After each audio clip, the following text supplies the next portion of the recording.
पितृ पक्ष आया था, कुछ लोग जाकर के गया जी में प्रतिदान करके आते हैं और वो पितरों की पूजा करनी छोड़ देते हैं। पितृ पक्ष में हमें पितरों के निमित्त कुछ ना कुछ करना चाहिए। हरिद्वार में लोग आते हैं,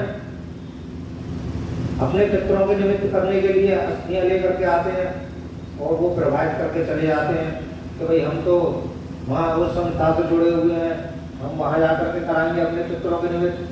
मेरा सभी से निवेदन है, पितृपक्ष हो या हमें पितरों के निमित्त कोई कार्य करना हो तो हमें अपने जो हमारे पुरोहित हैं, तीर्थ पुरोहित हैं, उनके हमें जाना चाहिए। वहाँ अपने पितरों के बारे में वंशावली सुननी चाहिए उनसे कि हम किस वंश के हैं, हमारे पितरों के नाम क्या हैं, क्योंकि उनके नाम उनकी बही में लिखे होते हैं और गंगा के तट पर रखे रहते हैं, गंगा माँ की शरण में रखे रहते हैं। वो उनके नहीं रखे रहते, उनकी बही में लिखा हुआ, वो गंगा माई के शरण में रखे हुए उनके जाइए। उनके निमित्त जो भी आप दान कर सकते हैं, उनका कोई जबरदस्ती नहीं होती कि हमें इतना दान चाहिए। आप किसी भी संस्था से जुड़े हुए वहां जाकर के पितरों का कार्य मत कराइए, पितरों का कार्य उन्हीं से कराइए। आपके घर का पितृ दोष शांत उन्हीं के द्वारा पूजा कराने से होगा।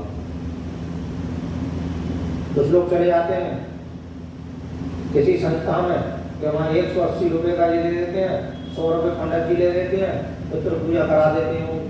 अब हमने किस पितृ की पूजा कराई?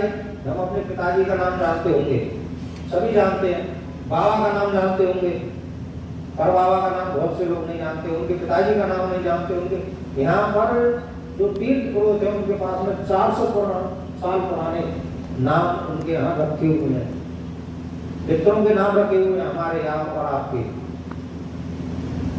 तो हमें सबसे पहले अगर पितृ पूजा करानी है तो हमें अपने उस ब्राह्मण के तीर्थ पुरोहित के पास जाना चाहिए जहाँ पर हमारे पितरों के नाम रखे हुए हैं। उन्हीं के द्वारा यदि हम पूजा कराते हैं तभी हमारा पितृ दोष शांत हो सकता है। आज के युग में आप देखते हो किसी ब्राह्मण पे चले जाओ जन्मपत्री दिखाने, वो सीधे बता देता है पितृ दोष है हमारे ऊपर। पितृ दोष होने का कारण क्या है? तो जो हमारे पितरों के नाम को गंगा माता के चरणों में रखे हुए हैं हम उन्हें भूल जाते हैं। आप भी आज देखते होंगे कि हम गणेश भगवान के अर्जी लगा रहे हैं, बालाजी महाराज के अर्जी लगा रखे हैं, तो अर्जी क्या लिख के कोई तो लगाते हैं, उनके चरणों में नाम लिख करके रखे आते हैं। तो वो नाम लिखे हुए कहाँ रखे हैं?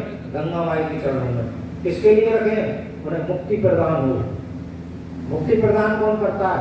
पुत्र। हम वहां पहुंचे ही नहीं मुक्ति देने के लिए उनके लिए। अभी उनके जाकर के नाम के वही खुलवा करके उनका नाम जब हम पूछेंगे तो हमें याद भी आएगा, उनके निमित्त हम कुछ करके भी आएंगे, क्योंकि हमारे पास जो भी कुछ संपदा है हमारे पितरों की ही दी हुई है। अगर एक पीढ़ी बिगड़ जाती है तो उसकी 7 पीढ़ियां बिगड़ती चली जाती हैं। आज भी आप देखते होंगे कूड़े बीनने वाले सड़कों पर घूमते रहते हैं, वो भी यही काम कर रहे हैं, उनकी पीढ़ी भी आगे आने वाली यही काम करती है, क्योंकि उन्होंने अपने आप को बिगाड़ कर रख लिया। राक्षसों के घरों में कभी जो भी संतान उत्पन्न होती है वो राक्षसी पैदा होती है। इसमें 2 ही अपवाद हुए, एक तो राजा बलि और एक प्रहलाद जो भगवान के भक्त हुए। न जितने भी हुए हैं सब वैष्णव संप्रदाय का तो कोई हो, दोनों ने भगवान विष्णु की पूजा की है, बाकी सब भगवान जितने भी व्यक्ति हुए सबने भगवान शंकर की पूजा की। तो पितृ पक्ष में जहाँ तक मेरी आवाज जा रही है और जो लोग भी सुन रहे हैं वो अपने तीर्थ पुरोहित में जरूर जाएं और जो भी दान हम कर सकते हैं उनके लिए करके आए। हमारे घर में जो पितृ दोष लगा हुआ है वो उसी से शांत होगा। हम कितनी भी पितरों की पूजा करा रहे हैं, जब तक हम अपने कुल पुरोहित के यहाँ तीर्थ पुरोहित के नहीं जाएंगे तब तक हमारे लिए उससे मुक्ति प्राप्त नहीं होगी।